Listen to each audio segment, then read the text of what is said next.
राम जय राम जय जय राम, राम जय राम जय जय राम, श्री राम जय राम जय जय राम, श्री राम जय राम जय जय राम, श्री राम जय राम जय जय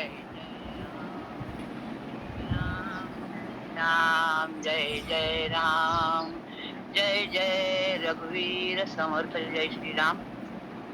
समस्त भक्तांना जय जय रघुवीर.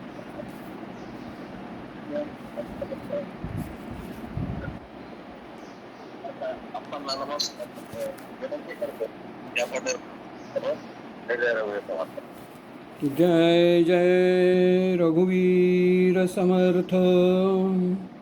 गणेश शारदा चैव सद्गुरु सज्जनस्तथा आराध्य दैवतं गुह्यं सर्वं मे रघुनंदन. गणेश शारदा सद्गुरु संत सज्जन कुळेश्वरू सर्व ही माझा रघुवीरू सद्गुरु रूपे. माझे आराध्य दैवत परम गुह्य गुह्यातीत गुह्यपणाची मात न चले जेथे.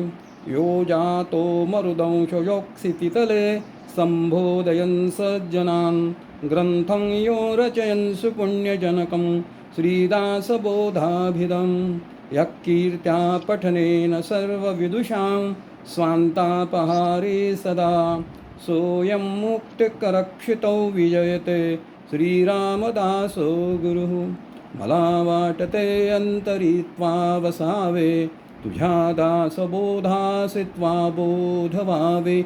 अपत्यापरी पाववी प्रेमग्रासा महाराजया सद्गुरु रामदासा.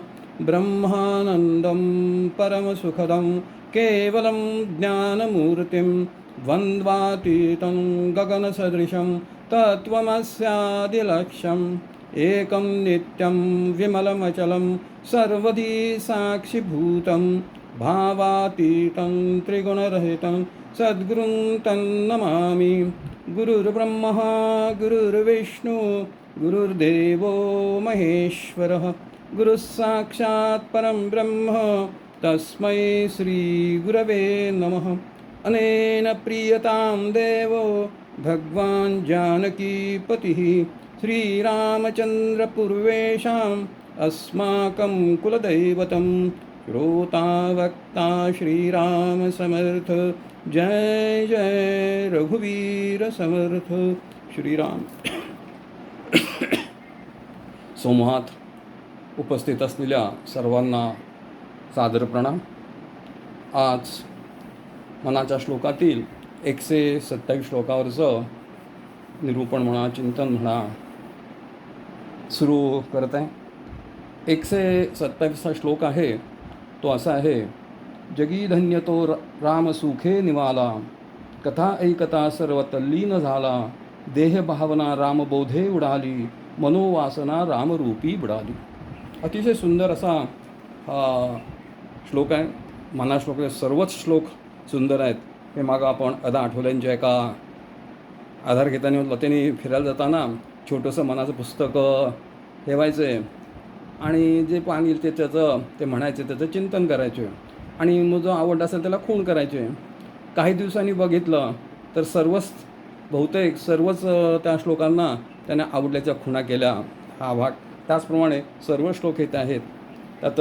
पण ह्यामध्ये जो मला विशेष भाग आवडला त्यात जे 3 शब्द जे आलेले आहेत ते महत्त्वाचे आहेत. रामसुखे, नंतर रामबोधे आणि रामरूपी. हे 3 शब्द या श्लोकातील अतिशय महत्त्वाचे आहेत. आपण या शब्दांचा थोडासा शब्दार्थ पाहूया आणि नंतर त्याचं विवेचन येईल त्यामुळे त्याबद्दल आपण सविस्तर विचार करूया. तर यातला रामसुखे हा जो शब्द आहे त्याचा अर्थ असा आहे भगवंताच्या आनंदाने, रामाच्या आनंदाने, देवाच्या आनंदाने, जे जे आपलं उपास्य दैवत असेल त्या देवताचा आनंदाने. निवाला ऐकता शब्द आहे त्यातला समाधान पावणं, आपण शांत होणं. असं आहे आपण गरम पाणी काढतो आंघोळीला आणि नंतर ते थोडं आपल्या अंगाला सहन होईल असं घालण्यासाठी त्याला विषण म्हणतात. आणि ते होतं की पाणी निवलं म्हणतात त्या दृष्टीने निवाला म्हणजे समाधान पावला, शांत झाला. जे गरम पाणी होतं ते कमी गरम झालं, शांत झालं, गार थोडं झालं असं. नंतर कथा ऐकता सर्व तल्लीन झाला. त्यातल्या कथा म्हणजे काय, तर आपण ज्या वाचतो कथा कादंबऱ्यातल्या कथा, तर त्या इथं अभिप्रेत नाही आहेत. तर या इथं जे परमेश्वराचे सगुण अवतार झाले, त्या सगुण अवतारात त्यांनी ज्या लीला केल्या, जे कार्य केलं, त्यांचं चरित्र असं जे होईल ते, किंवा निर्गुण स्वरूपाचं जे वर्णन येतं, ज्या परमेश्वराचे 2 अंग असतात, एक सगुण स्वरूप आणि एक निर्गुण स्वरूप. तर सगुणांच्या लीला, सगुण चरित्र त्यांनी जे आयुष्यभर जीवन जगले, त्या ज्या काही त्यांच्याकडनं सहजपणे क्रिया घडल्या त्या, आणि निर्गुणाचं त्या स्वरूपाचं वर्णन असं येतं त्या कथा. तल्लीन, आपण कुठलीही गोष्ट तल्लीन होऊन झाली तर ते जे आपण ऐकत होतो, श्रवण करत असतो, ते श्रवण मनाला ठसतं, बिंबतं आणि त्याचं मग मनात चिंतन होतं. टू बी हिअर आणि टू लिसन हा जो फरक आहे, हिअर म्हणजे ऐकणं, नुसतं येता जाता ऐकतं, कानावर पडतं त्या एक. आपण रस्त्यावर जाताना कितीतरी शब्द आपल्या कानावर पडतात, पण एखादी मागवून व्यक्ती येते, अहो रामराव म्हणलं की लगेच आपलं लक्ष जो कुणी हाक मारलं आहे त्याकडं जातं. इतर असताना कितीतरी लोक बोलत असतात, ऐकू असतात, पण जात नाही. पण आपलं लक्ष त्या रामराव म्हणलं की आपला ओळखीचा आवाज वाटतो आणि त्याप्रमाणे होतो आणि ऐकतो, तो भाग होतो की असं तल्लीन होतो त्या असे. तर स्वतःला विसरणं किंवा त्या विषयाशी एकरूप होणं, ज्या कथा चालल्या असतील, जे निरूपण चाललं असेल त्याच्याशी आपण एकरूप होणं म्हणजे तल्लीन. पुढे एक शब्द आला आहे देहभावना. मी देह आहे ही जाणीव आपल्याला सतत जाणीव असते, परंतु परमेश्वराच्या अवतारांच्या लीला किंवा त्याचं वर्णन ऐकताना आम्ही आमच्या देहभावना विसरल्या पाहिजेत. त्या कथेशी आम्ही एकरूप झालं पाहिजे. श्रवण झाले, एक पुढे छान सुंदर कथा येणार आहे, ती कथानंतर मी तुम्हाला सांगेन की देहभावना झाल्यावर त्या ऐकत असताना जो कथाकार असेल, पुराणिक असेल, कीर्तनकार असेल, तो जो काही कथा सांगत असतो त्या कथेशी एकरूप कसा होतो माणूस, त्याचं सुंदर वर्णन वदा आठवलेंनी त्यांच्या पुस्तकात सांगितलेलं आहे, ते आपण पाहणार आहोत पुढे. नंतर मनोवासना रामरूपी बुडाली, की आमच्या वासना ज्या आहेत, विविध प्रकारच्या वासना आहेत आमच्या कामना, इच्छा, तृष्णा पुष्कळ प्रकारच्या आहेत व्यावहारिक गोष्टीतल्या, परंतु आमच्या ज्या वासना आहेत त्या वासना रामरूपी बुडायला पाहिजेत, रामाशी एकरूप झाल्या पाहिजेत. रामाची जी वासना तीच आमची वासना, असे की रामाचे जे हित, रामाचे जे इच्छित असतो त्याप्रमाणेच आपलंसुद्धा झालं पाहिजे. त्याच्याशी आपण त्याच्याशी एकरूप झालं पाहिजे, म्हणजे रामरूपी बुडालो होतो. रामबोध पुढे एक शब्द आलेला आहे, रामरूपी बुडालो.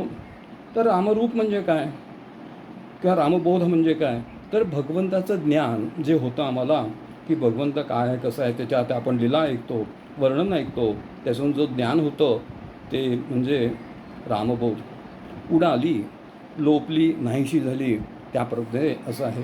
आणि मनोवासना म्हणजे अंतःकरणातल्या ज्या विविध प्रकारच्या वासना आहेत त्या, की आमच्या सर्व वासना दूर झाल्या पाहिजेत, व्यावहारिक वासना दूर झाल्या पाहिजेत आणि फक्त रामरूपाच्याच भगवंताच्या ज्ञानातच आपली वासना बुडेल पाहिजे, विलीन झाली पाहिजे. बाबा बेलसरे यांनी या विषयानुसार मनोबोधातील श्लोकांचे वर्गीकरण केलं आहे. त्यामध्ये धरी रे मना संगती सज्जनाची या नावाचा एक समूह आहे, त्यामध्ये या 127 श्लोकाचा समावेश केला आहे. तसेच 128 ते 135 या श्लोकांचे त्यांनी समावेश या हेडिंगखाली, या समूहाच्या नावाखाली केलेलं आहे.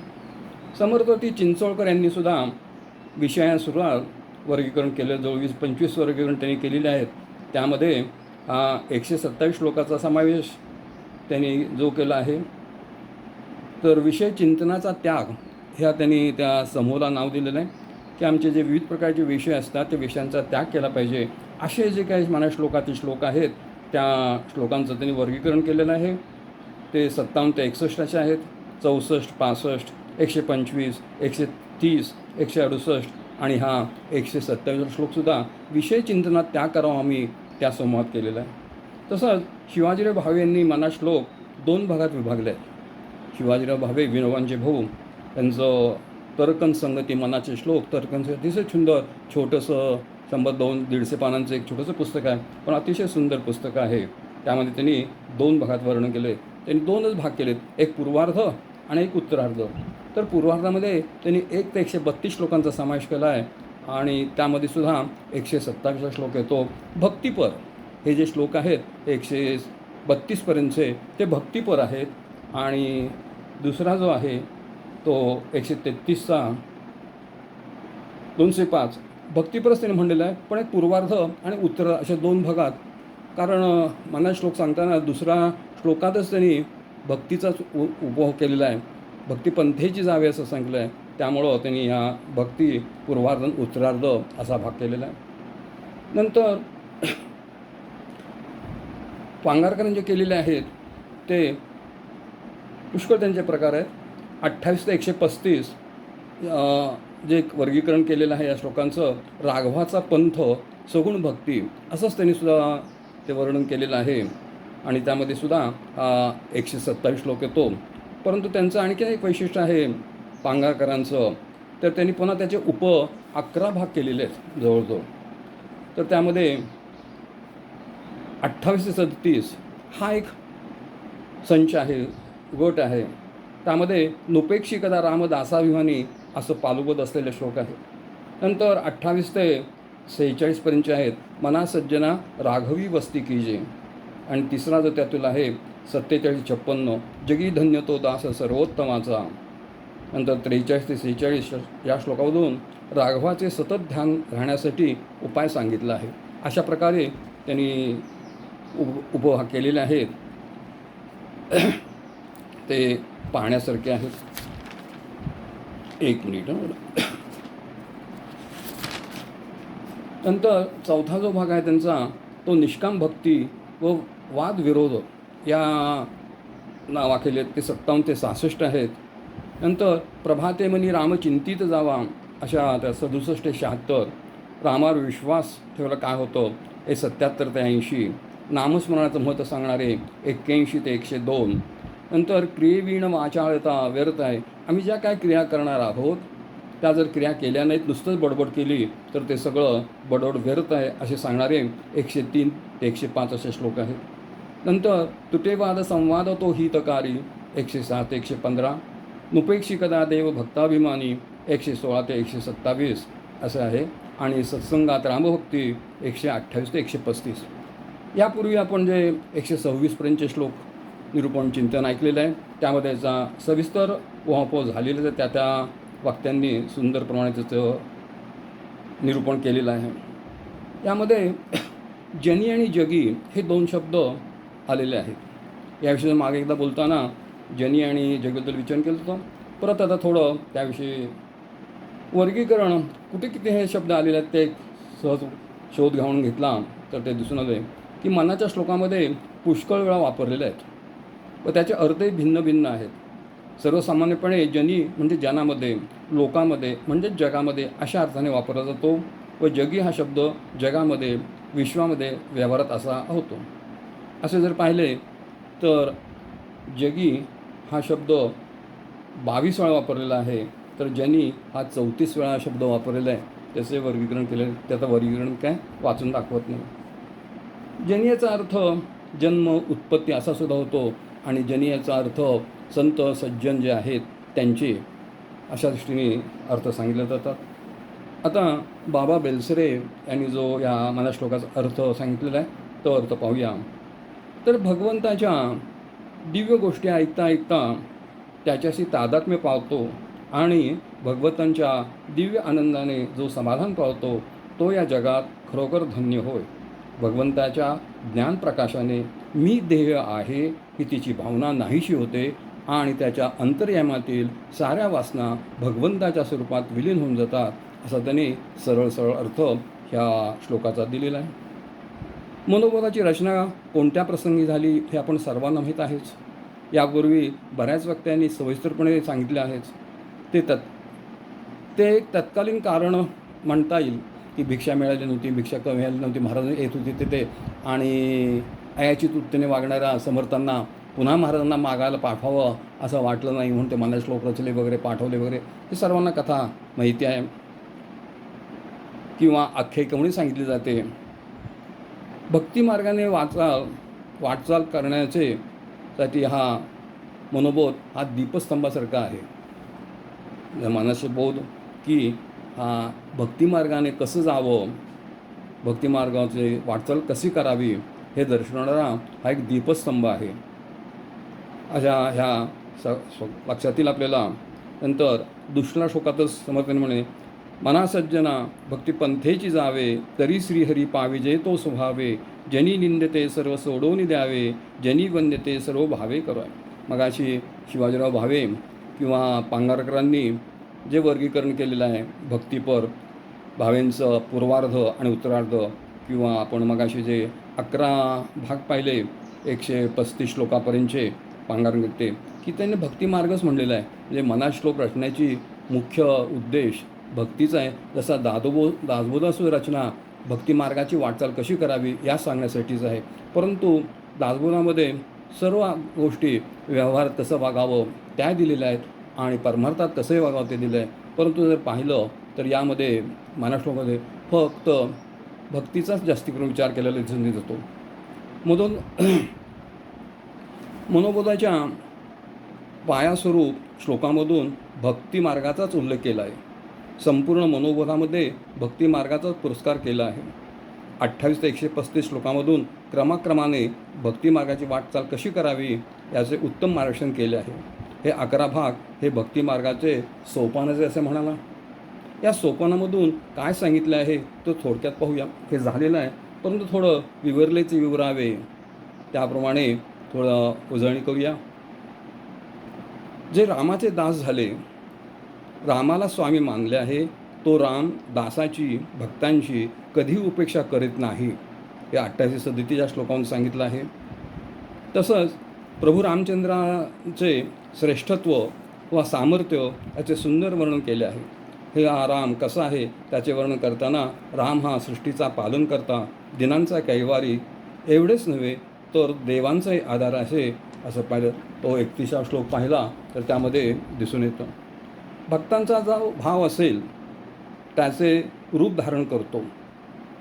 जसं भक्ताचं भावना असेल त्याप्रमाणे त्याचं तो धारण करतो आणि आपल्याला पावतो. आपण पुष्कळ अशाबद्दलच्या कथा आपण ऐकल्या असतील, बोधपर कथा आहेत, संतांचे अनुभव आहेत, आपण ते पाहिलं असेल की जसा तुमचा भाव असेल तशा दृष्टीने तो तुम्हाला पावतो. आपणसुद्धा एखाद्या वेळी संकटात पडलेलो असतो, मदतीची आपल्याला अपेक्षा असते, आपण देवाचा धावा करतो आणि कोणतरी व्यक्ती येते आणि आपल्याला मदत करते, आपल्याला संकट दूर करतो. त्यावेळेस आपण म्हणतो अरे तू देवासारखा धावलास.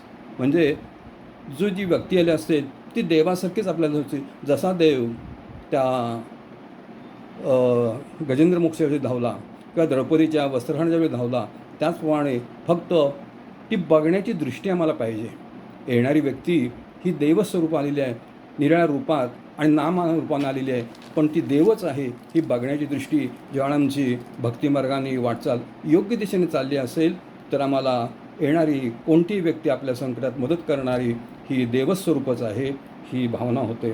आणि भक्ताला जसं तो आनंद देतो, त्याचं संकट दूर करतो, तशी ती व्यक्तीसुद्धा आपल्याला आनंद देते, आपल्याला आलेलं संकट दूर करते. हे ह्या 10 श्लोकांहून सांगितलं आहे.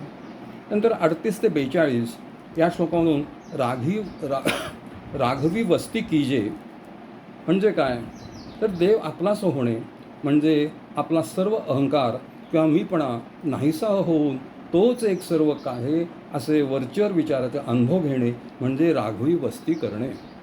की जे जे काय होतं आहे ते मी करत नाही आहे, तो राघवच, तो विठ्ठलच, तो दत्तच, ते गजानन महाराजच माझ्याकडून हे कार्य करीत आहे, मी मात्र निमित्त मात्र आहे, असा भाव सतत जागृत असला की म्हणजे राघवी वस्ती की जे राघवाकडून जे कार्य होतं तेच कार्य माझं निमित्त करून होत आहे.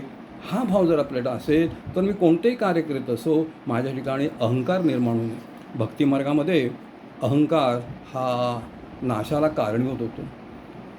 एकडा दशग्रंथी असा विद्वान, सर्व शास्त्रात प्रवीण असा असलेला रावणसुद्धा त्याच्या अहंकारामुळे कसा नाश झाला आपण रामायणामध्ये किंवा मना श्लोकात 2 श्लोकामध्ये सुद्धा आपण पाहिलेलं आहे की अहंकार सर्व क्षेत्रात नाशाला कारणीभूत आहे. विशेषतः करून कोणत्याच ह्याच्यात नको, भक्तिमार्गात तर नकोच नको. म्हणून हा राघवी वस्ती कीजे ह्या श्लोकातून अतिशय सुंदरपणे समर्थांनी हा बोध केलेला आहे. राघवच सर्वत्र भरून आहे असा अनुभव घेतल्यावर सदा सर्वदा म्हणजे जागृती व निद्रा या अवस्थेत त्या राघवाचाच निधध्यास राहू दे. सुखालागी ज्या ठिकाणी राम नाही असे घर सोडून द्यावे व ज्याच्या संगतीने समाधान भंग होते, अहंकार निर्माण होतो, अशी संगती काय कामाची. तर ती सुख आनंद त्या ठिकाणी असणार नाही. राघवाशिवाय गेलेला प्रत्येक क्षणसुद्धा व्यर्थ आहे असा उपदेश 43 ते 46 या श्लोकातून समर्थांनी केला आहे. पुढचा 47-56 या श्लोकामधून प्रथम राम याच्या धन्यदासाची बहुविध लक्षणे सांगितली आहेत. या श्लोकामधून प्रत्यक्ष समर्थ रामदासांचेच आत्मचरित्र आपल्याला दिसून येते. 57 ते 56 या श्लोकामधून निष्काम भक्ती कशी करावी मग निष्काम भक्तीचे वर्णन समर्थांनी केलेलं आहे. 67 ते 76 यामधून नामाने सर्व कर्मधर्मातून न्यूनता कशी दूर होते हे सांगितले आहे. निरनिराळ्या प्रकारे या श्लोकातून नाम महात्म्य सांगितले आहे. नविदा भक्तीमधील नामस्मरण भक्तीचा या श्लोकातून सांगितलं आहे. त्याचप्रमाणे उत्कट रामभक्तीने व त्याच्या ध्यानाने काय फलप्राप्ती होते हे सांगून दुसरी कीर्तन भक्तीसुद्धा यामध्ये सांगतात. म्हणजे ह्या श्लोकात समर्थांनी दासबोधामध्ये जी नविदा भक्ती सांगितली आहे तीसुद्धा निराळ्या पद्धतीने ह्या मनाच्या श्लोकातून या भक्तींचा नवेद भक्तींचा सुद्धा सुंदर प्रकारे माळ गुंफलेली आपल्याला दिसून येते. 77 ते 80 यामधून राम हा मोक्षदाता असल्याने त्याच्यावर विश्वास ठेवल्याने निर्द्वंद्व स्थिती कशी प्राप्त होते व नामस्मरण व कीर्तन भक्ती मार्गाला लागता येतं हे सांगितलं आहे. तसेच ज्याचा रामावर विश्वास नाही त्या पामराला सर्वच बाधा होते हे सांगितले आहे. अशा रामाला हृदय धरून दुस्तर असा भवसागर तरून जाता येते हे सांगितले आहे. पुढे 80 ते 100 या श्लोकामधून विविध प्रकारे नामाचे महात्म्य सांगितले आहे. तर्क कुतर्क करून विकल्पाने नाम न घेण्याची राम घेणाऱ्यांची या जगात छेतू होते, अधोगती होते व प्रेमपूर्वक नाम घेणारा निर्दोष व सात्विक होतं असे 101 श्लोकात सांगून पुढील काही श्लोकामधून नामसाधना प्रभावी होण्यासाठी साधकाने काय पथ्ये पाळावीत हे उत्तम प्रकारे सांगितले. असे 103 ते 105 हा भाग आलेला आहे. आजपर्यंत अनेकांनी संत साधू महंत सद्गुरू यांनी उपदेश केला, अनेकांनी तो ऐकला, परंतु वाद मिटले नाहीत हे सांगून अशा ज्या ठिकाणी वाद मतभिन्नता संपून एकवाक्यता होते असा संवाद करावा, आपले हित कशात आहे हे पाहावे व संवाद साधावा असे या 5 श्लोकांत सांगितले आहे. असे हे 108 ते 112 तुटेवाद संवाद तो हितकारी या समूहातून सांगितलेलं आहे. ते पाहण्यासारखं आहे. आता आजचा 127 श्लोक आहे त्याकडे या. तत्पूर्वी 116 ते 127 या श्लोकामध्ये नुपेक्षी देव भक्ताभिमानी या समूहातून येतो. तर 123 श्लोकामध्ये अहल्येचे उदाहरण दिलं आहे. हे प्रत्यक्ष प्रभू रामचंद्राच्या जीवनकाळात असल्यामुळे देवभक्ताभिमानी याऐवजी रामदासाभिमानी असा फरक समर्थांनी केलेला आहे.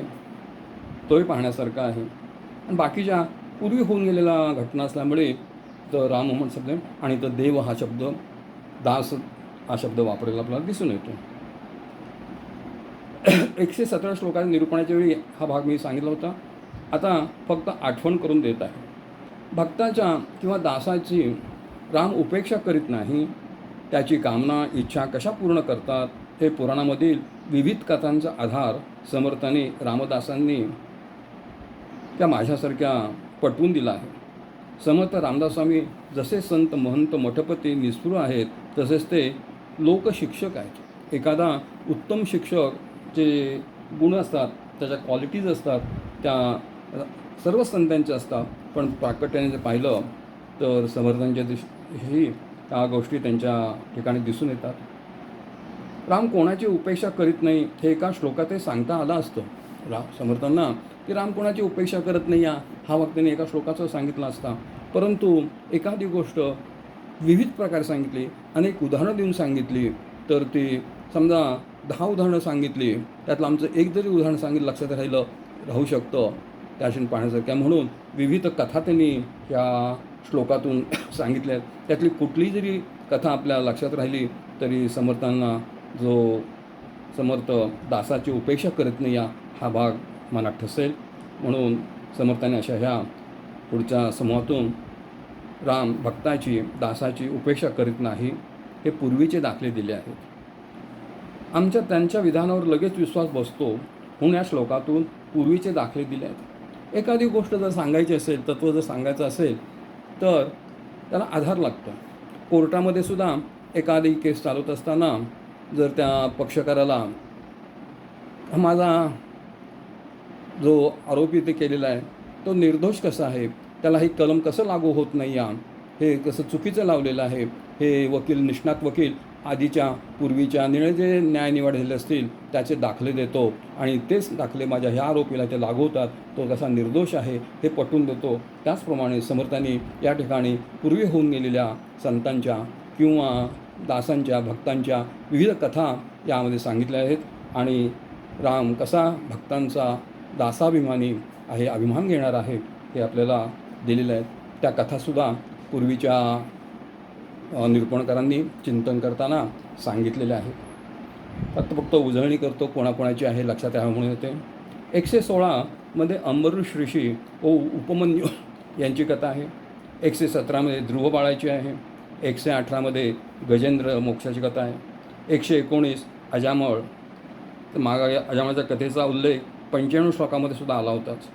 120 श्लोकापासून जे अवतार झालेले आहेत त्या अवतारांचं वर्णन केलं आहे. पुढच्या श्लोकात देव भक्तांची उपेक्षा करीत नाही हे दाखवण्यासाठी दशावतारांच्या कथांचा उल्लेख केला आहे. ब्रह्मदेवासाठी देव मत्स्य झाला. प्रलयकाळी ब्रह्मदेव निद्रित झाल्यावेळी त्याच्या मुखातून निघणारे वेद हरण करावेत म्हणून हयग्रीव नावाचा एक दैत्य त्यांच्याकडे गेला व तो वेद ते नेत आहे असे पाहून भगवंतांनी मत्स्यावतार घेतला व दैत्यास्मरून वेद ब्रह्मदेवाकडे दिले. भागवत स्कंद 8:24 ही कथा आलेली आहे. समुद्रमंथनाच्या वेळी मंदार पर्वत बुडू लागला. त्यावेळी भगवंतांनी कूर्म म्हणजे कासवाचा अवतार घेतला व मंदार पर्वत आपल्या पाठीवर घेऊन तो वर काढला व ते मंथन जे केलं सागराचं त्याला त्याप्रकारे मदत केलेली ही कथासुद्धा भागवत स्कंद 1:3 आहे.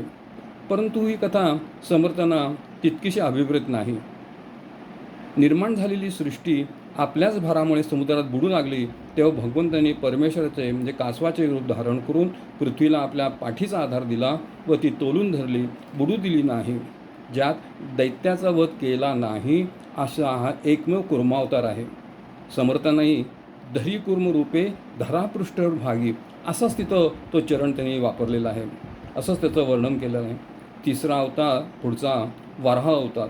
ब्रह्मदेवाच्या नासिकेतून हिरण्याक्ष दैत्याचा नाश करण्यासाठी वराह अवतार झाला व त्या दैत्याला मारून पृथ्वीला समुद्रातून ओढून नेत असता त्याने विराट रूप धारण करून पृथ्वीला वर काढले. आपण जर जुनी चित्र पाहिली तर पाणी की समुद्र असं असतो, तो वराह असतो आणि त्याच्या त्या नाक म्हणा का शिंगासारखं असतं तोंडावरती, त्यांनी तो वर अशी काढलेली आहे. अशी कथा त्या भागवतात स्कंद 3:12-13 अध्याय 12 व 13 आलेली आहे. मगाशी पृथ्वी बुडू लागली आणि मग त्याला वर काढलं अशी एक कथा सांगितली आहे. आपल्या डोंबिवलीच्या निगुडकर आजी असायच्या तर त्या मुलांनाही कथा सांगायच्या आणि मोठ्यानेही कथा सांगायच्या की बुडली, पृथ्वी बुडायला लागली म्हणजे काय ते त्यांनी विद्यार्थ्यासमोर सांगत असताना मुलांच्यावर सांगत असताना की म्हणायचे, अरे तू काल आला नाहीस, तू काय होतात, शाळा तुझी बुडली काल. हो म्हणजे काल शाळा बुडली म्हणतो. मग शाळा बुडली होती का? शाळा आहे त्या ठिकाणीच होती. मग बुडलं काय? की तू शाळेत आला नाहीस, तू शाळेपासून वंचित झाला, कालच्या शिक्षणाच्या भागापासून तू वंचित झालास. शाळा बुडाली नाही, पण म्हणतात का माझी काल शाळा बुडली म्हणतो. तसंच पृथ्वी बुडाली म्हणजे काय, की पृथ्वीवर जे होणारे कर्म होती ते कर्मापासून इथले लोक वंचित झाले आणि त्यांना पुन्हा मूळ पदावर मूळ कर्मावर आणण्यासाठी जो अवतार केलं म्हणजे ती पृथ्वी बुडत होती, ती बुडू दिली नाही, तो भार नाहीसा केला आणि पूर्वत ते धारण केलं. हे शाळेतलं उदाहरण, त्या शाळा बुडली हे उदाहरण सांगून त्या सुंदर प्रकारे तो भाग सांगचा. आजच्या पिढीला, आजच्या मुलांना असा भागाने जर भाग सांगितला तर तो होतो. पण जर आम्ही जुन्या पद्धतीने सांगितले की ती पृथ्वी बुडायला लागली, मग म्हणतो पृथ्वी जर बुडायची तर मग समुद्र केवढा मोठा पाहिजे, ते बुडण्या इतकं पाहिजे, मग तो पुन्हा कसा येणार, हा सगळ्या शंका आजच्या पिढीला येतात. पण अशा पद्धतीने जर सांगितलं तर ते मुलांना लगेच पडतं. छान सुंदर त्या गोष्टी सांगायच्या. नंतर प्रल्हादाला संकटांना वाचवण्यासाठी नरसिंह अवतार झाला. नरसिंह अवतार हिरण्यकशिपूचा त्यांनी वध केला. भागवत स्कंद 7, 5 ते 7 मध्ये आलेले आहेत आणि यापूर्वीसुद्धा 96 श्लोकामध्ये हा उल्लेख आला आहे. तसाच 121 मध्ये सुद्धा हा उल्लेख आलेला आहे. 5वा अवतार आहे तो वामन अवतार. कश्यप व आदितीपासून वामन हा विष्णूचा 5वा अवतार. प्रल्हादाचा नातू व विरोचनाचा मुलगा बली याने इंद्रपद प्राप्तीसाठी शतयज्ञांची प्रतिज्ञा करून 99 यज्ञ पुरे केले होते व तो इंद्र विष्णूला शरण गेला. त्यावेळा इंद्र विष्णूला शरण गेला. विष्णूने वामन रूप घेऊन त्रिपाद भूमी मागितली. दैत्यगुरु शुक्र यांनी त्याचा निषेध केला की बलीला ते सांगितलं तू देऊ नकोस, तरी पण उदार बलीने वामनाची याचना पुरी केली व हातावर उदक सोडले. तेव्हा वामन मोठा झाला. एका पावलात पृथ्वी, दुसऱ्या पावलात आकाश व्यापून वामनाला पाताळात पाठवले. भागवत स्कंध 8 अध्याय 15 ते 23 यामध्ये आलेला आहे. देवी भागवतामध्ये सुद्धा स्कंद 4 मध्ये अध्याय 16 व मत्स्य पुराण अध्याय 47 मध्ये वामन अवताराची कथा आलेल्या आहेत. म्हणजे निराळी जी पुराणं आहेत त्या पुराणामध्ये अशा कथा भगवंतांच्या अवताराच्या आलेल्या आहेत. काही थोडा फरक असेल, पण त्या अवतार घेण्याचं जे त्यांचं उद्दिष्ट होतं परमेश्वराचं ते त्यात सांगितलेलं होतं. 6वा अवतार हा परशुराम. भागवत स्कंद 9 अध्याय 15 ते 16 मध्ये व तर इतर ग्रंथातही याची माहिती आलेली आहे. क्षत्रियांनी ब्राह्मणांचा छळ केला तेव्हा भक्तवत्सल विष्णूने या अवतारात क्षत्रियांचा नाश केला. तर ही कथा सांगतानासुद्धा कोणत्या ब्राह्मणांचा त्रास देत होता, कोणत्या ब्राह्मणांचं त्यांनी प्रतिपाळ केलं व कोणत्या क्षत्रियांचा नायनाट केला हे पाहण्यासारखं आहे. सरसकट नाही आहे. जे ब्राह्मण ज्या ब्राह्मण धर्माने वागत होते, ब्राह्मणांची जी कर्म करत होते, जी 6 कर्म सांगितलेली आहेत ते जे कर्म करत होते अशांना जे क्षत्रिय उद्दंड होऊन त्रास देत होते असा क्षत्रियांचा त्यांनी नाश केला आहे.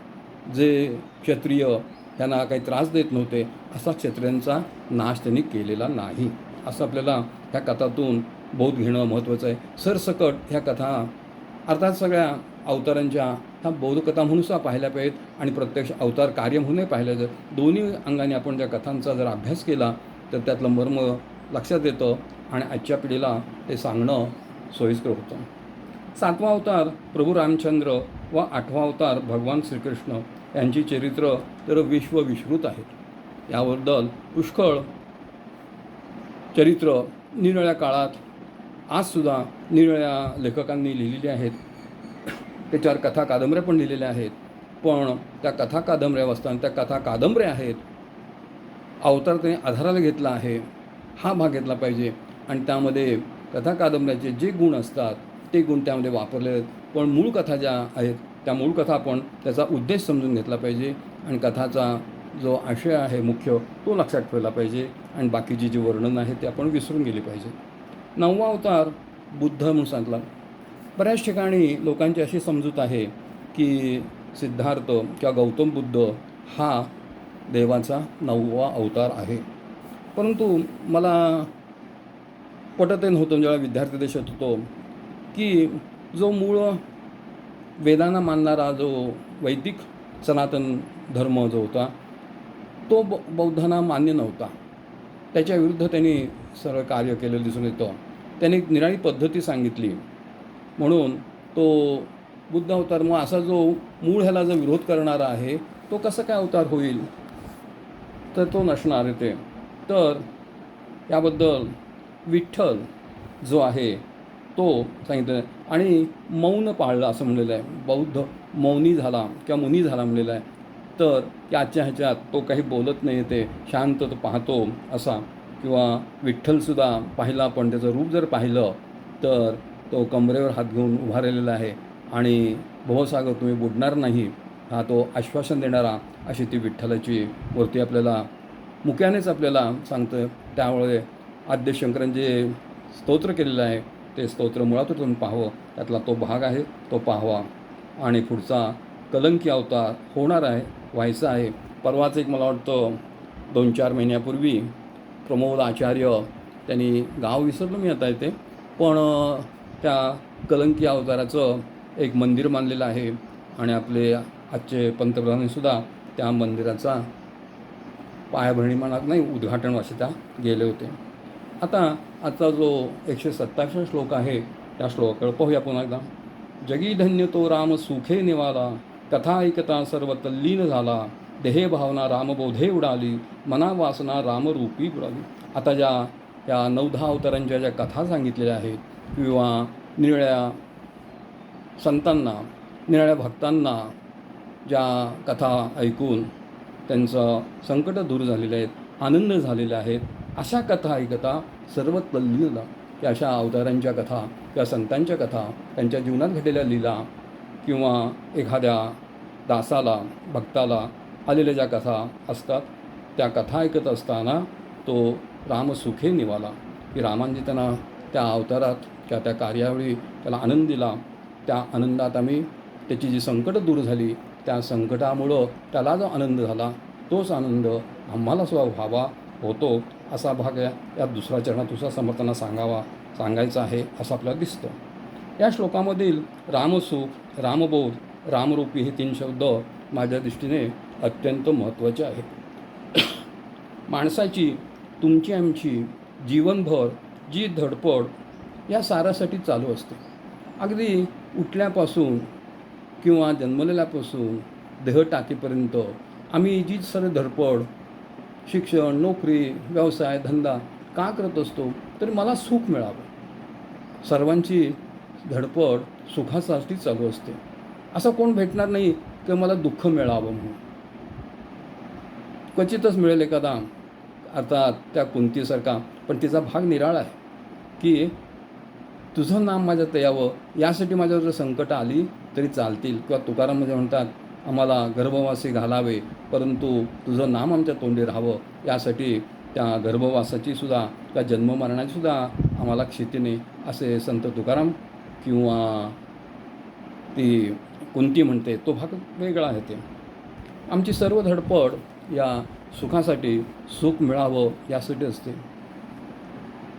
पण सुख कशाने मिळेल याचा शोध घेऊ लागतो व त्याचा शोध ते प्राप्त करण्यासाठी प्रयत्न सुरू असतात. एखाद्या विद्यार्थ्याला विचारले तू का शिकतो रे बाळा, तर त्याचे उत्तर साधारणपणे खालीलप्रमाणेच असेल. मी भरपूर शिकणार, डॉक्टर होणार, एखाद्यामुळे शिक्षक प्राध्यापक होणार, इंजिनियर होणार. यामुळे काय होणार असं विचारलं तर मला चांगल्या प्रकारची नोकरी मिळेल, माझा व्यवसाय चांगला चालेल, पगार चांगला मिळेल. मग काय होईल, भरपूर प्राप्त होईल, घर गाडी घेईन, लग्न करून संसार करेन व साऱ्यामुळे मी सुखी होणार, अशी त्याची मनोधरणा असते. ह्या ज्या विद्यार्थ्याची धारणा असते तीच तुमची आमचीसुद्धा या सुखाबद्दलची किंवा आनंदाबद्दलची असते. परंतु आपण जर पाहिलं तर या गोष्टीपासून सुख मिळतं का, खरं सुख मिळतं का, जर विचार केला तर खरं सुख मिळत नाही. तो आभास असतो, सुख मिळण्याचा, आनंद मिळण्याचा आभास असतो. एखादा असा म्हणणार नाही की मी नाविक दलात भरती होईन, मी सैनिक होणार आहे, देशाचं संरक्षण करणार आहे, या देशाच्या सेवा करणार आहे, समाजसेवा करणार आहे व त्यामधून आनंद घेईन, सुख होईन, असे उत्तर फारच थोड्याकडून येईल. नाही तसं नाही. आपण जर पाहतो की सैन्यात भरती होणार, असं कुणी कुणी अगदी सैन्यापासून देशाची सेवा हा उद्देश ठेवून आणि स्वतःचाही उदरनिर्वाह हे दोन्ही उद्देश ठेवून सुद्धा करणाऱ्यांची उत्तरं आपल्याला ऐकू येतात, पण फार थोडे असतात.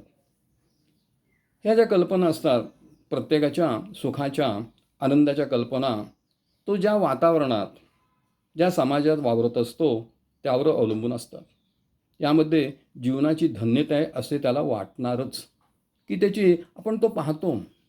खरं पाहिलं तर आपल्याला हे सुखी आहे तसं वाटतो. त्याच्याकडे गाड्या असतील, मोठमोठे बंगले असतील, 2-3 बंगले, नंतर गाड्या, असं पाहिलं सुखाची विविध साधनं आहेत असं पाहिलं की आपल्याला तो सुखी आहे. परंतु तो सुखी असतोच असं नाही. जर त्याला प्रामाणिकपणे त्याने उत्तर देऊन सांगितलं तर तो नकारार्थीच उत्तर देईल. तुम्हाला मी सुखी असं वाटतो पण मी खरा सुखी नाही. मला वाटतं शिरवाडकरांची किंवा आत्रेंची एक कविता आहे. त्या कविता मला पूर्ण आठवत नाही आहे. त्यामध्ये एक उंच पाठी अशी डोक्याला घेऊन आनंदात झोपलेला, अंगावर पांघरूण नाही आहे, उन्हाच्या झळा त्याच्या अंगावर येत आहेत, परंतु आनंदाने तो काम करून झोपलेला आहे, सुखांत झोपला आहे, असे ते वर्णन आहे. आणि दुसऱ्या ठिकाणी चांगल्या मऊ सताड गाद्या आहेत, पंखा चालू आहे. आजच्या त्यावेळा ए सी नव्हते, आजचा पण ए सी त्यावेळा असेल समजूया. आणि अशा ह्याच्यात तो झोपलेला आहे, परंतु त्याला झोप येत नाही. या कुशीरून त्या कुशीवर होत असतो, तळमळत असतो. मोठा बंगला, ए सी, पंखा एवढं असूनसुद्धा त्याला त्याच्या व्यवसायात जो आहे त्या व्यवसायाने तळमळत असतो. पण बाहेर आपण जर पाहिलं तर तो किती सुखी असं वाटतो, परंतु तो सुखी नसतो. ही कविता मुळातून तुम्ही एकदा पाहावी, म्हणजे सुखाची कल्पना प्रत्येकाची कशी असते आणि कसं नसतं, दिसतं तसं नसतं म्हणून जग फसतं, ह्याचा आपल्याला त्या ठिकाणी सुंदर प्रत्यय येईल. अगदी प्रामाणिकपणे नोकरी व्यवसाय करणाराही सुखी असतोच असे नाही. त्याच्या प्रामाणिकपणामुळे लांडी लबाडी करणारे, अप्रामाणिकपणे वावरणाऱ्यांचे चालत नाही. म्हणून ते अशा प्रामाणिक माणसाला खोट्या नाट्या गोष्टीत अडकवण्याचा प्रयत्न करतात. एखादी व्यक्ती ती वाईट आहे म्हणून लोक त्रास देतात असं नाही आहे, तर त्यांच्या हिताआडवे ते येतात. मी खाणार नाही, मी खाऊ देणार नाही, ही त्यांची जी वृत्ती असते ती वृत्ती, त्यांचं तो वागणं त्यांच्या हिताला आड येतो म्हणून त्याचा ते द्वेष करतात, त्यांना त्रास देतात, त्यासाठी त्यांचं जीणंसुद्धा अशक्य करतात. माझ्या माहितीमध्ये एक मुख्याध्यापक आहेत, त्यांना खोट्या नाट्या गोष्टीत गुंतवून नोकरीहून कमी केलं. दुसरे एक मुख्याध्यापक ते माझ्या पाहण्यात आले होते. एका शिक्षण संस्थेचे चालकांच्या साऱ्या जाचाला व सहाध्यायी सहकाऱ्यांच्या त्यांच्या पाठीमागे बोलण्यामुळे अगदी वैतागून गेले होते. उगीच शिक्षकाचे काम म्हणजे विद्यादानाचे काम, मंगल कार्य अशा उच्च ध्येयाने चांगल्या चांगल्या ठिकाणी येणाऱ्या नोकऱ्या मी सोडल्या आणि ह्या ग्रामीण भागामध्ये त्या ध्येयाने प्रेरित होऊन इथं राहिलो. परंतु 25-30 वर्ष मी फुकट घालवली असं मला वाटतं, असं त्याला वाटलं. हे सुद्धा त्या जे ध्येय होतं त्या ध्येयापासून त्याला थोडंसं उद्वेग आला. म्हणजे इतकं चांगल्या पद्धतीने वागून चांगल्या पगाराच्या नोकऱ्या बाहेर येणाऱ्या सोडल्या आणि एक विद्यादान, लोकांचं एक समाजसेवा, विद्यार्थ्यांचे कार्य करावं अशा उच्च हेतूने तो प्रेरित झाला. परंतु संस्थाचालक किंवा सहाध्यायीच्या त्रासाला कंटाळमुळे हे त्याचे उदाहरणले. त्यांचं सुधारणं होतं. त्या कार्यक्रम मी सुद्धा होतो. त्या साधारण शिक्षकांचं कसं असतं, जे शैक्षणिक वर्ष असतं ते संपेपर्यंत म्हणजे मे अखेर त्यांना ते ठेवलं जातं आणि जूनपासून नवीन मग मुख्यालयाची नेमणूक केली जाते. तर काय झालं, त्यांना 3 महिन्याची मुदतवाढ दिली आणि त्या दुसऱ्या एक शिक्षिका होत्या, त्या शिक्षकांनी टाळ्या वाजवल्या, आनंद व्यक्त केला. नंतर पुन्हा मी बसलो होतो, तर ते ज्याचा नंबर होता, ज्यांना प्रमोशन मिळणार होतं, ज्या मुख्यालय जागेवर बसणार होते, त्यांचं ते प्रमोशन 3 महिने लांबलं गेलं. का हो, तुम्हाला बरं वाटलं नाही त्यांना मुदतवाढ दिली ती, असं ते बोल. स्वतः मी ऐकलं त्यावेळी. म्हणजे की असे सुद्धा व्यक्त असतात की एखादी व्यक्ती चांगली वागणारी असेल तर त्यालासुद्धा शेवटी दुःख होत असतं. यावरून असं लक्षात येतं की व्यावहारिक जगामध्ये आम्हाला ज्या ज्या गोष्टीपासून सुख मिळेल, मी सुखी होईन असं वाटतं, त्यापासून सुख मिळतंच नाही, उलट दुःखच होतं असं सुद्धा दिसून येतं. परंतु अशी जी व्यक्ती असते का ध्येयाने प्रेरित होऊन जरी त्याला क्षणिक असा मनात विकल्प येतो, परंतु तो त्याच्या ध्येयापासून विचलित होत नाही आहे. साहजिक आहे, माणूस आहे तो शेवटी, की आपण इतक्या 25-30 वर्ष वागलो, पण आपल्या यशाला, आपल्या ध्येयाला अशा लोकांच्यामुळं त्रास होतो. परंतु तो विसरून जातो की चालायचंच, हे जग असंच आहे असा त्याचा विचार असतो. त्यावरून आणखी लक्षात येतं की आमची मूळ धारणाच चुकीची होती. व्यवहारातील गोष्टीमुळे सुख मिळणार नाही. म्हणून समर्थ मानाच्या एका श्लोकामध्ये, जनी सर्व सुखी असा कोण आहे, विचारे मना तूची शोधून पाहे, मनात वाचिरे पूर्वसंचित केले, तयासारिखे भोगणे प्राप्त झाले. असं सांगतात की कोणीच या जगामध्ये सुखी नाही आहे, किंवा जनी म्हणजे संत सज्जन अशांनासुद्धा त्रास भोगावा लागलेला आहे. आणि तो का भोगलेला आहे याचा तू विचार कर. मगाचे उदाहरण सांगितलं की त्यांच्या हिताच्या आड येत असल्यामुळं त्यांचं चांगलं वागणं, त्यांचं चांगलं कृत्य त्यांच्या हिताच्या आड येतं, त्यांना काही करू देत नाहीत, अपमार्गाने जाऊ देत नाही आहेत, आडकाठी करतात, म्हणून त्याचा ते द्वेष करतात. त्याप्रमाणे असा सर्व सुखी कोण आहे या जगात, सर्वार्थाने सुखी असं कोणीच नाही. असे सर्वार्थाने सुखी कोण आहे याचा विचार कर, आणि अशा सर्वार्थाने सुखी कोण आहे का याचा शोध घे, असे समर्थ आपणास सांगत आहे. दुसऱ्या चरणाकडे दुसऱ्या कोणातून, दुसऱ्या दृष्टिकोनातून पाहिले तर विचारी, विवेकी, संयमी व मनासारखे कोणीच नाही याचा शोध घे. मग ज्या पहिल्या शिक्षकांचं उदाहरण किंवा दुसऱ्या शिक्षकांचं उदाहरण की 25-30 वर्ष मी हे वागलो, असं एक त्यांच्या मनात येतं, माणूस आहे तो. परंतु मी जे ध्येय होतं त्या ध्येयाची मी परिपूर्ती करणार हा विश्वास, त्याच्या माझ्या ध्येयावर, मीच ठरवलेल्या उद्दिष्टावर माझा नितांत विश्वास आहे, असंच त्याच्या मनातून शेवटी येतं आणि तो त्यातसुद्धा आनंद मागतो. यावर चिंतन कर असा अर्थ घेतला तर या 2 चरणांची उत्तम संगती लागते. या 2 चरणातून सुखी नसण्याचे वा दुःखी असण्याचे कारणही दिली आहेत, त्याचंही मनन चिंतन व्हावे. कर्माच्या सिद्धांतानुसार आम्हाला सुख वा दुःख प्राप्त होत असते. पुढे 12व्या श्लोकातून दुःखी होऊ नये यावर उपाय सांगितला आहे. मना मानसी दुःख आणू नको रे, मना सर्वता शोक चिंता नको रे, विवेके देहबुद्धी सोडून द्यावी, विधेयपणी मुक्ती भोगीत जावी. सुंदर श्लोक आहे हा सुद्धा, की मगाच्या त्या की 25 वर्ष ज्या देहाने प्रेरित होऊन वागलो त्या इतरांच्या सहाद्दी किंवा संस्था चालकांच्यामुळे जे दुःख यातना होतात त्यावर हे उत्तम उदाहरण त्याने, हा जर त्यांनी श्लोक वाचला असता, कोणी सांगितला असता तर त्याला दुःख झालं नसतं. मना मानसिक दुःख आणू नको रे, मना सर्वता शोक चिंता नको रे सांगितली, की तू दुःख मनात आणू नको, शोक चिंता करू नको, असे जग असंच आहे, असंच चालणार आहे. तर विवेकी देहबुद्धी सोडून द्यावी. सुंदर येते की विचार कर की हे का होतं, की ज्या यातना होतात त्या माझ्या देहाला होतात. हा देह नाही आहे, मी देह नाही, मी आत्मस्वरूप आहे. त्या आत्मस्वरूपाला ह्या वेदनेने हे दुःख नाही आहे. मी जे ध्येय पत्करलं होतं त्या देहाची मी वाटचाल करणार आहे. किती त्यात काटेकुटे येऊवेत, मी ते स्वीकारलेलं देह आहे, मला कोणी लादलेलं नाही आहे, हे असंच चालणार. असा जर तू विवेक केलास तर तुला दुःख होणार नाही आणि विदेहीपणे मुक्ती भोगीत जावी. की मी देह नाही आहे हा जर भाग केला तर दुःख होणार नाही आहे, हा भाग लक्षात येतो. कर्मविपाकामुळे कर्माच्या सिद्धांतानुसार सुख व दुःखाची कारणे समजल्यावर त्यावर उपाय करणे सोपे जाते. वसे आजाराचे, व्याधीचे कारण समजले की वैद्य अचूक उपाय योजना, औषध योजना करून व्याधीपासून सुटका करतो. त्याप्रमाणे सुख व दुःखाची कारणे समजली.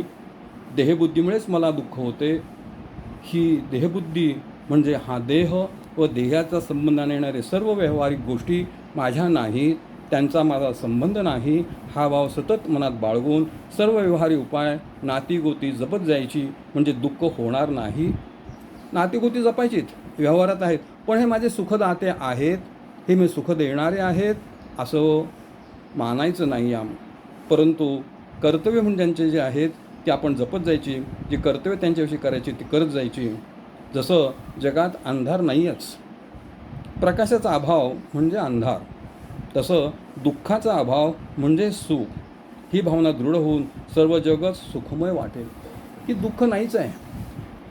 ही वेळ की सुखाचा अभाव म्हणजे दुःख, जसं प्रकाश म्हणजे प्रकाशाचा अभाव आहे त्या ठिकाणी.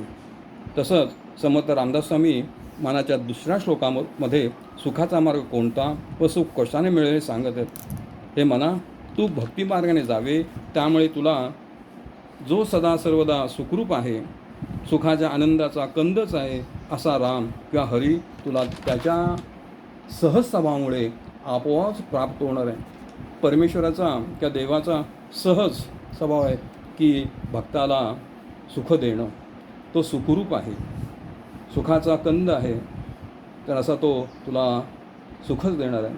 पूर्वीच्या काळी राजे लोक ठराविक वर्षांनी त्याच्या जवळील खऱ्या अर्थाने जनतेची संपत्ती त्याच्याकडे जमलेली असते. जनता कररूपाने म्हणा, काही देणगी म्हणा, अशी जी रंप असते आणि राजाकडं साठलेली असते. पण हे राजेसुद्धा उदार मनाने आणि उदार असताने वाटून टाकीत असत. या दृष्टीने 4-5व्या शतकात होऊन गेलेल्या हर्षवर्धन रायाची कथा इतिहासात नोंद आहे. तर दर 5 वर्षांनी सगळा खजिना असायचा, तो खजिना जनतेत वाटून टाकायचा आणि पुन्हा सुरू करायचं कार्य. अशी त्या हर्षवर्धनाची त्या काळात आलेल्या जे परकीय प्रवासी होते, त्या परकीय प्रवासीसुद्धा त्या नोंदणी केलेल्या आहेत. एक काल्पनिक उदाहरण माझ्या का कथेमध्ये कीर्तनकारांना ऐकलं होतं, ते मला यातने सांगावंसं वाटतं. असेच एकदा एका राजाने त्याची जी संपत्ती होती ती अशी पटांगणात वैभव संपत्ती मांडून ठेवली व एकेकाला प्रजाजनाला बोलावून जो जो मागेल तो ते त्याला देऊ लागला. बरेच प्रजाजन राजाने दान दिले, दान वस्तू घेऊन गेले. एक आजी मात्र तशाच तिथं उभारलेल्या दिसल्या, त्या काही आल्या नाहीत. शेवटी त्या एकट्याच घाल दिसल्या. तर राजाने त्या आजीला आदरानं बोलावलं, तुला काय पाहिजे का, तू का नाही आलीस न्यायला, असे म्हणाले. आजी आपला पुन्हा त्याला नमस्कार केला, पुन्हा पुन्हा विचारलं त्याने, ती काय बोले ना. राजाने अभिदान दिलं, तू काय तुझ्या मनात आहे ते सांग, मी तुला देतो. असं पुन्हा पुन्हा विचारल्यावर त्या आजी म्हणाली, राजा तू माझाच आहे, तू माझाच आहे, मला काय कमी आहे रे, तू माझा असल्यावर मला काय कमी आहे, काय मागायचं आहे, कुणाकडं मागायचं आहे, काय मागायची गरज नाही आहे, असं निराळ काय मागू तुझ्याकडे मी. या कथेतील गोष्टीसारखे राम किंवा हरी, विठ्ठल, दत्त हे माझेच आहेत. हा जर भाव आमच्याकडे झाला तर आम्हाला दुसऱ्याकडे काही मागायचीच गरज नाही आहे, आमच्या सुखाला काय कमी पडणार नाही. अशा प्रकारे सुखरूप असलेला रामच माझा झाला व मी रामाचा झालो तर माझे जीवन रामसुखामुळे धन्य झाले. संकट काळजी एखाद्याने तू भिवू नकोस, मी तुझ्या पाठीशी आहे, एवढे जरी तो मनापासून बोलला तरी संकटाची दुःखाची तीव्रता कितीतरी पटीने कमी होते. मागेला सांगितलेलं आहे, पुन्हा काही नवीन श्रोत असतील त्यांच्यासाठी मी साधारण आत्मस्तुतीचा दोष पत्करून सांगतो की 74 साली मी आजारी होतो आणि माझं वेतन देण्यासाठी एक शिपाई ते वेतन घेऊन आला. तर दवाखान्यात ॲडमिट होतो. तर जो वेतन वाटणारा क्लार्क होते त्याने बोलवलं, आता आजारी आहे, त्याचं वेतन नाही म्हणलं, ती अथॉरिटी घेऊन येतो आणि त्याला मग वेतन देतो. नाही म्हणले, हे वेतन घे, ते पेरोल आहे तो घे आणि तू जाऊन ते वेतन देऊन येते दवाखान्यात, हे सांगितलं. आणि की मग तो शिपाईने मला एक कथा सांगितली असं असं झालं म्हणून. आणि त्या दिवसापासून तिथले जे आमचं जो एक बीट असतं त्या ठिकाणी मोठं हॉस्पिटल असं सिव्हिल हॉस्पिटल, तर तिथले मेस्त्री यायचे आणि माझी सकाळ संध्याकाळ चौकशी करायचे आणि तिथल्या ज्या स्टाफ नर्स असतील त्यांनाही ते विचारायचे. समजा डॉक्टर असते तर डॉक्टरना विचारायचे आणि आमच्या त्या हेड क्लार्क असोयांना तो रिपोर्ट करायचे. हे मला त्या मेस्त्रीने सांगितलं. तुम्ही कसे काय आला, त्यांनी हे कथा सांगितली. म्हणजे मला माझा आजार काय ते दूर करणार नव्हते किंवा ते हेड क्लार्क असो ते करणार होते, परंतु माझ्या पाठीमागे माझं ऑफिस आहे, माझे हेड क्लार्क